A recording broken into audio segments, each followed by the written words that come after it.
Pemirsa kepada yang dirahmati Allah, seperti yang saya sampaikan di awal tadi, bahwa kajian kita pada pagi hari ini kita akan mendiskusikan pentingnya menanamkan iman yang benar, pentingnya menanamkan kalimat la ilaha illallah.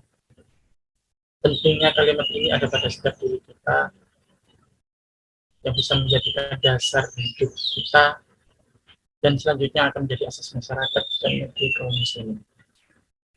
Alhamdulillah telah terhubung bersama kita Ustadz Faik Furqon. Kita sapa terlebih dahulu. Assalamualaikum Ustadz. Waalaikumsalam warahmatullahi wabarakatuh. Alhamdulillah kabar baik ya Ustadz. Insyaallah, alhamdulillah ala kulli hal. Mudah-mudahan Allah senantiasa memberikan Ustadz kesehatan, memudahkan urusan Amin. dalam urusan dakwah. Amin ya rabbal alamin. Ya Ustadz, pagi hari ini kita akan mengkaji Quran surat Muhammad, betul? Insyaallah, Ya. insyaallah. Tema kita mengapa tauhid menjadi asas terpenting dalam kehidupan. Insyaallah luar biasa tema kita pagi hari. Insyaallah. Baik, pemirsa kebajikan yang dirahmati Allah. Insyaallah nanti kita akan membuka pertanyaan. Bagi pemirsa yang ingin menyampaikan pertanyaan seputaran kajian yang akan kita bahas pada pagi hari ini, bisa langsung menyampaikan pertanyaan Anda di kolom website pada pagi hari ini. Nanti di sesi yang terakhir, pertanyaan yang sudah masuk akan langsung dijawab oleh Ustadz Faik Furqon. Baik, pemirsa kebajikan yang dirahmati Allah, marilah kita sama-sama mengikuti kajian pagi hari ini bersama Ustadz Faik Furqon. Tema kita pagi hari ini mengapa tauhid menjadi asas terpenting dalam kehidupan. Kepada Ustadz Faik Furqon, kalian dapat berbicara. Alhamdulillah, jazakumullah khairan. Jazakumullah ahsanal jazaa. Assalamualaikum warahmatullahi wabarakatuh. Waalaikumsalam warahmatullahi wabarakatuh. Bismillahirrahmanirrahim. Alhamdulillahi rabbil alamin. Wassalatu wassalamu ala nabiyyina Muhammadin wa ala alihi wa ashabihi wa man tabi'ahum bi ihsanin ila yaumiddin. Usini wa iyyakum bi taqwallahi faqad faza man ittaqa. Qala Allah ta'ala fi kitabihil aziz wa huwa asdaqul qailin. A'udzu billahi minasyaitonir rajim. Bismillahirrahmanirrahim. Ya ayyuhalladzina amanu taqullaha haqqa tuqatih wa la tamutunna illa wa antum muslimun. Amma ba'du. Pemirsa yang dirahmati oleh Allah Subhanahu wa ta'ala, alhamdulillah, summa alhamdulillah, senang sekali dan bahagia sekali rasanya kita bisa bangun tadi pagi seraya kita mengucapkan alhamdulillahilladzi, doa bangun tidur itu, ahyana ba'dama amatana wa ilaihin nusyur. Nah, pemirsa sekalian, saya akan membahas ayat yang ke-19 ya. Nah, perhatikanlah ayat 19 itu bunyinya fa'lam annahu la ilaha illallahu wastaghfir lidzambika walil mu'minina wal mu'minat wallahu ya'lamu mutaqallabakum wa mathwaakum. Pemirsa sekalian, ayat 19 ini supaya terangkai dalam satu pemahaman yang utuh, itu terkait dengan ayat sebelumnya, yakni ayat 18 ya. Karena itu maka mengkaji ayat 19 ini harus dimulai dulu untuk memberitahu kepada sebelumnya, yakni ayat 18. A'udzubillahi minasyaitonirrajim. Fahal yanzuruna illa sa'ata. Tiba-tiba putus. Tadi masih ingat, jadi saya membaca ayat fahal yanzuruna illa sa'a. Apa yang kita tunggu semuanya ini tidak lain as-sa'ah, itu adalah hari kiamat. As-sa'ah itu di dalam Quran dimaknai oleh para mufassir, kepada kebanyakan mufassir memaknai itu adalah yaumul qiyamah. Nah, pemirsa sekalian, yaumul qiyamah itu ada yang kubro, ada yang sughra, ada yang besar, ada yang kecil. Kata Nabi Shallallahu Alaihi Wasallam, kata para ulama, ya, mereka mengatakan ada kiamat yang datang kepada kita semuanya kiamat kecil, yakni adalah kematian kita masing-masing. Ya.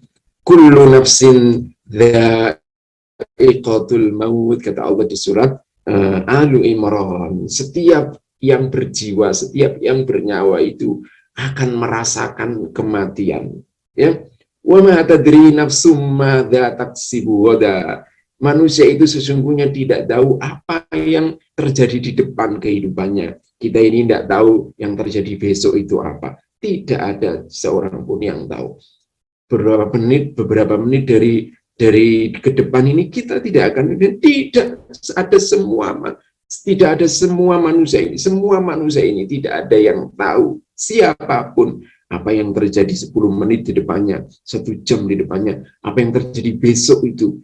Maka Al-Quran ini al-haq, wa ma tadri nafsum madza taksibu ghadan. Manusia tidak ngerti apa yang terjadi esok hari itu. Wa ma tadri nafsum bi ayyi ardin tamut. Dan manusia itu tidak ngerti di mana dia akan mati. Tapi pasti kematian itu akan tiba. Ya, pasti itu. Kullu nafsin dha'iqatul maut wa innama tuwaffawna ujurakum yaumal qiyamah. Kelak kita itu setelah kematian, maka manusia semuanya akan mendapatkan balasan masing-masing dari Allah Subhanahu wa taala. Faman zuhziha 'anil nar, siapa saja yang diselamatkan hidupnya dari neraka, wa udkhilal jannata faqad faz, dan dia dimasukkan surga oleh Allah Subhanahu wa taala, dimasukkan oleh Allah ke dalam surganya, sungguh dialah yang sukses, dialah yang beruntung. Maka kesuksesan dalam hidup kita itu jangan hanya ditakar dalam kesuksesan dunia, seberapa banyak materi yang kita punya, seberapa harta dunia yang kita kumpulkan, seberapa banyak uang yang kita punya. Tidak sekedar itu, pemirsa sekalian, tapi ada yang Allah Subhanahu wa taala itu sampaikan, itu yang justru yang paling penting yang harus kita pikirkan, keselamatan hidup kita ini setelah kita meninggal dunia. Nah, mumpung kita ini masih diberi kesempatan hidup oleh Allah Subhanahu wa taala. Hidup dan mati itu adalah hanya milik Allah, hanya di sisi Allah, hanya hak prerogatifnya Allah Subhanahu wa taala.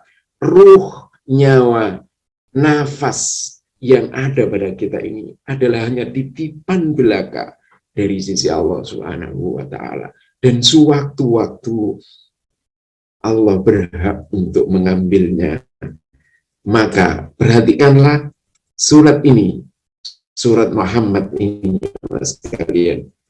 Ayat yang bunyinya seperti ini insya Allah hanya ada di surat Muhammad. Ini pentingnya Rasulullah untuk sampaikan kepada umatnya, kepada para sahabat dulu. Sahabat menyampaikan kepada murid-muridnya sahabat tabi'in, kepada semua orang yang ditemui oleh sahabat, kepada semua orang yang didatangi oleh sahabat, disampaikan pesan ini. Pesan paling penting ini, pemirsa sekalian. Fahal yanzuruna illa sa'ah an ta'tiyahum baghtatan, bahwa sa'ah tadi itu hari kiamat yang besar ataupun yang kecil yang berupa kematian itu datangnya tiba-tiba. Baghtatan itu maknanya tanpa rencana, tanpa diketahui. Ya, bahasa kita itu tiba-tiba, accidentally. Orang Inggris mengatakan accidentally. Namanya accident itu kecelakaan. Siapa sesungguhnya orang yang berharap dalam hidupnya itu mendapatkan musibah, mendapatkan kecelakaan? Tidak ada, siapapun tidak ada. Siapa yang menyangka putranya Pak Gubernur Jawa Barat itu siapa? Pak Emil itu. Ya. Itu berangkat ke Swiss, negara yang jauh sekali dari Indonesia sana itu. Kemudian beliau kabarnya mau melanjutkan sekolah S2 di sana. Lalu kemudian beliau mampir mungkin untuk berwisata sebentar untuk menikmati wisatanya kota Swiss di sana yang terkenal misalnya di sebuah sungai tadi itu. Lalu beliau kemudian mencebur ke sana, kemudian tiba-tiba hanyut, tiba-tiba ada accident, kecelakaan. Ya, itu namanya tiba-tiba. Fahal yanzuruna illa sa'ata anta tiyaum baghtatan, bahwa kematian kita itu nanti itu ya ada yang memang seperti ini kondisinya, datang secara tiba-tiba. Memang ada di antara orang meninggal itu sakit terlebih dulu, ada tanda-tandanya. Kemudian ada di antara mereka yang sudah diberi memang tanda-tanda oleh Allah Subhanahu wa Ta'ala. Dia akan menjemput kematian karena sakit yang berkepanjangan atau sakit yang akut, yang kronis, ya, dan seterusnya dan seterusnya. Tapi di samping itu ada yang tidak ada sinyal, tidak ada tanda-tanda, orang kemudian mendapatkan kecelakaan di jalan. Dia naik pesawat, kemudian pesawatnya mendapatkan kecelakaan. Dia naik kereta api, naik bus dan seterusnya, naik kendaraan pribadi dan seterusnya dan seterusnya. Walhasil kita tidak tahu kapan dan di mana kita semua ini akan menjemput kematian kita masing-masing. Yang penting adalah mari kemudian kita menyadari ketika kematian kita itu tiba, kita sudah siap. Dan sekarang ini mari kita menyiapkan apa modal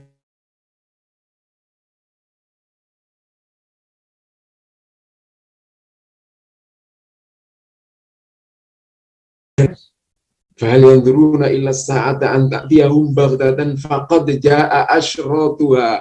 Sungguh as-sa'ah tadi kematian kiamat, atau maknanya kiamat besar atau kiamat kecil itu sungguh telah ada asyratuha, itu tanda-tandanya. Sudah ada tanda-tandanya. Kiamat besar ada tanda-tandanya, kiamat kecil ada tandanya. Kiamat kecil yang berupa kematian kita itu juga ada tanda-tandanya. Pemirsa sekalian, apa tanda-tandanya kita? Saya sudah diberi kesempatan hidup oleh Allah Subhanahu wa Ta'ala ini lebih dari 50 tahun. Orang yang sudah usia seperti saya ini sudah mulai muncul, ya, di atas kepala ini, yakni rambut kepala ini sudah mulai muncul namanya uban, rambut yang berwarna putih. Itu juga adalah asyratuha. Saya sedikit punya jenggot ini, ya, karena ingin mencontoh Rasulullah Shallallahu Alaihi Wasallam, mencontoh para sahabat. Semua sahabat Nabi ingin mencontoh saya. Semua sahabat Nabi itu dianjurkan oleh Nabinya untuk berjenggot. Semua nabinya Allah Subhanahu wa Ta'ala itu adalah berjenggot. Maka sekalipun saya bukan orang Arab sana, bukan orang Timur Tengah, orang Indonesia, orang Nusantara yang oleh Allah Subhanahu wa Ta'ala ada sebagian besar dari mereka dikaruniai ternyata tumbuh. Kalau secara alami kita, jenggot kita ini tidak tumbuh, jangan dipaksakan pemirsa sekalian ya. Tapi ternyata itu tumbuh. Nah, saya berkeinginan menjaga tumbuhnya ini. Nah, asrotuha tadi apa tanda-tandanya? Oh, ternyata kok sudah putih, usia baru 50 tahun. Ada sebagian saya perhatikan usianya yang baru 40 di bawah saya, atau baru kepala 4, ternyata juga sudah tumbuh di kepalanya uban atau di jenggotnya. Ini adalah tanda-tanda, apalagi pemirsa yang usianya mungkin lebih dari saya, mungkin sudah usia 60 bapak-bapak atau mungkin lebih dari itu, maka sudah seyogyanya mari kita siapkan diri kita ini untuk menjemput kita kematian kita masing-masing. Allah sampaikan, lalu yang menjadi model itu fa'lam annahu la ilaha illallah, ketahuilah olehmu bahwa sesungguhnya la ilaha, annahu la ilaha, hunya itu kalau menurut teman-teman kita di pesantren ada dhamir, namanya dhamir sya'an ya, dhamir sya'an yang tidak dimaknai, yang tidak kembali, yang misalnya juga kembalinya itu adalah kembali kepada maknanya Allah Subhanahu wa ta'ala.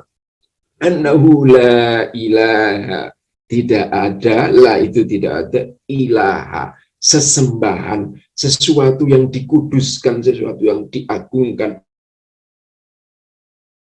sesuatu yang dianggap maha, sesuatu yang dianggap luar biasa, kekuatan supranatural, kekuatan yang dahsyat, kekuatan yang manusia itu tidak memilikinya, itu di luar kuasa manusia. Siapa itu? Gitu. Ilaha itu siapa? Nah, pemirsa sekalian, ini penting, sebab ini harus diselesaikan oleh kita secara pribadi. Secara pribadi diri kita ini harus ngerti bahwa kekuatan dulu yang dicari-cari, yang disebut dengan Tuhan, God Almighty, ya, yang bau rekso, Sang Hyang Widi kalau bahasa kebudayaan kita Jawa, yang apa? Yang dahsyatnya luar biasa, kekuatan yang tak terbatas, ya, memiliki kekuatan yang kuasanya tidak terbatas. Itu la ilaha, itu harus dipastikan tidak ada semuanya kecuali illallah. Ya, kita yang di pesantren akan ngerti la ilaha itu adalah nafi, maka semua harus dinegasikan, semua harus dihilangkan, semua harus dikatakan tidak ada semuanya kekuatan yang berhak disembah, diagungkan, diibadai, yang dipuji, yang mendatangkan manfaat. Tidak ada yang bisa menghidupkan, tidak ada yang bisa mematikan, tidak ada yang bisa memberikan pertolongan, tidak ada yang seterusnya, kecuali illallah, kecuali hanya Allah Subhanahu wa ta'ala. Jemaah sekalian, pemirsa sekalian, ini penting untuk kita tanamkan semenjak dini anak-anak kita untuk mengenal siapa pencipta langit dan bumi ini. Kita akan menjawab Allah Subhanahu wa ta'ala. Siapa yang menciptakan ayah dan ibu kita masing-masing? Allah Subhanahu wa ta'ala. Menciptakan kakek moyang nenek kita, Allah Subhanahu wa ta'ala. Menciptakan semua umat manusia, Allah Subhanahu wa ta'ala. Menciptakan manusia pertama, Allah Subhanahu wa ta'ala.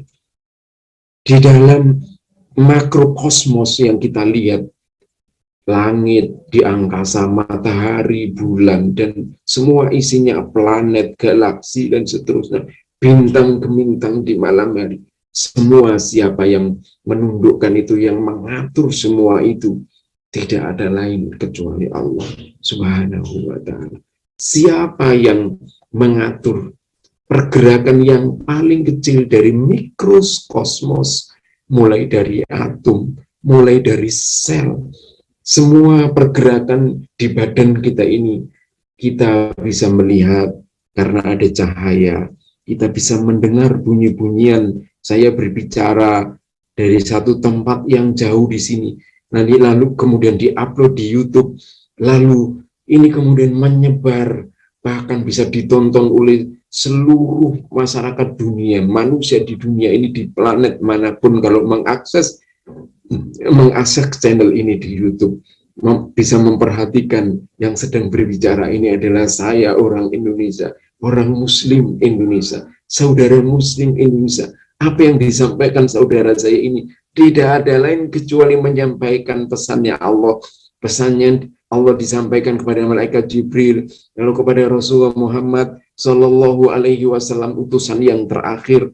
Rasulullah Muhammad nyampe kepada sahabatnya kepada tabiinnya, seterusnya, ada sampai sekian seribu tahun, kemudian sampai 1443 tahun. Sekarang itu kira-kira 1500 tahun berlalu Rasulullah Shallallahu Alaihi Wasallam. Lalu pesan ini nyampe kepada kita, kepada tuan-tuan semua, kepada ladies and gentlemen, kepada al-mahbub, ya, kepada as-sayyidah, kepada tuan-tuan yang di negeri seberang sana, negeri jauh sana, mendengarkan kalimat fahal yang duruna illa sa'ata an ta'tiyahum baghdatan faqad jaa'a asyratuha fa anna lahum idza ja'atuhum dzikrahum. Kalau itu sudah terjadi dan itu benar-benar terjadi, maka bagaimana nasib kalian itu semuanya?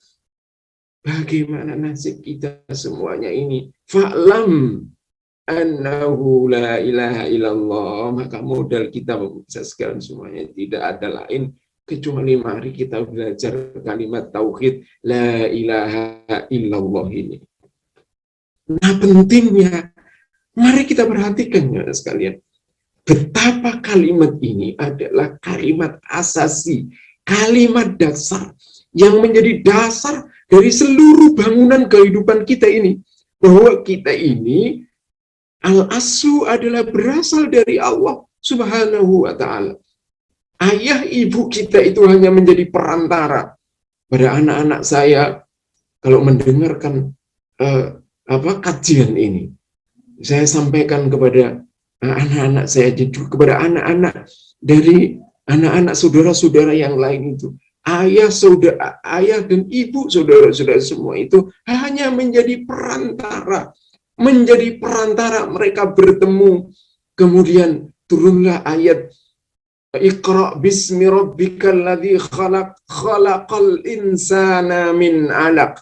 Ayah ibu kita semuanya itu bertemu, lalu dipertemukanlah sperma dari ayah, kemudian sel telur dari ibu, itu kemudian bertemu dalam satu rahim ibu, lalu sel sperma dan sel rahim itu kemudian menjadi satu ovum.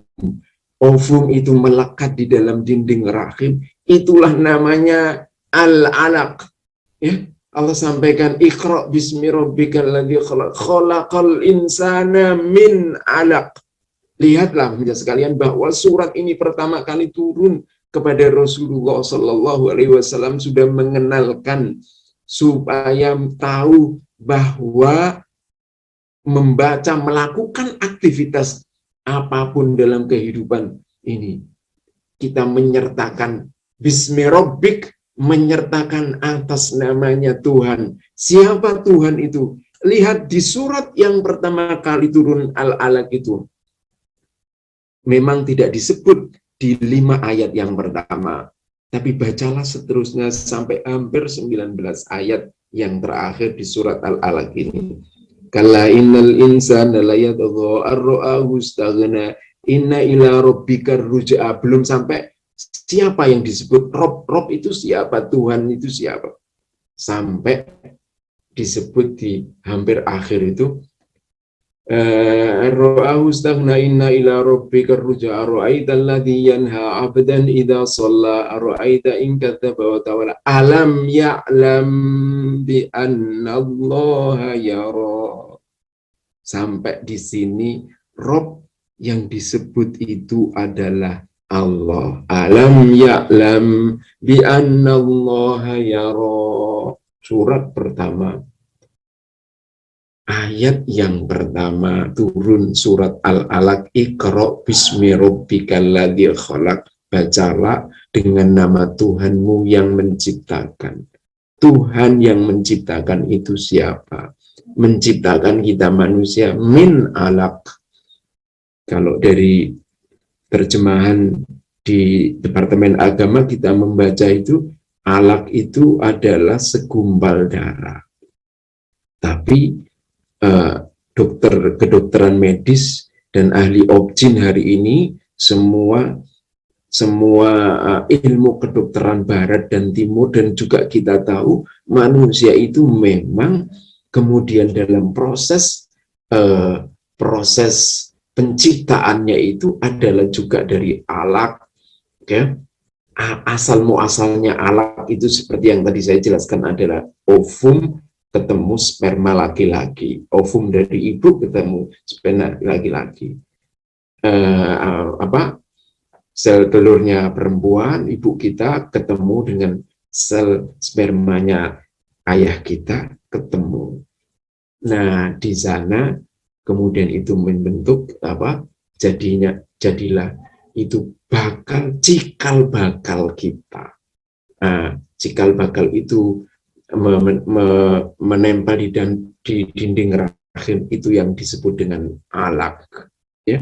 Terjemahan bahasa Indonesia itu segumpal darah.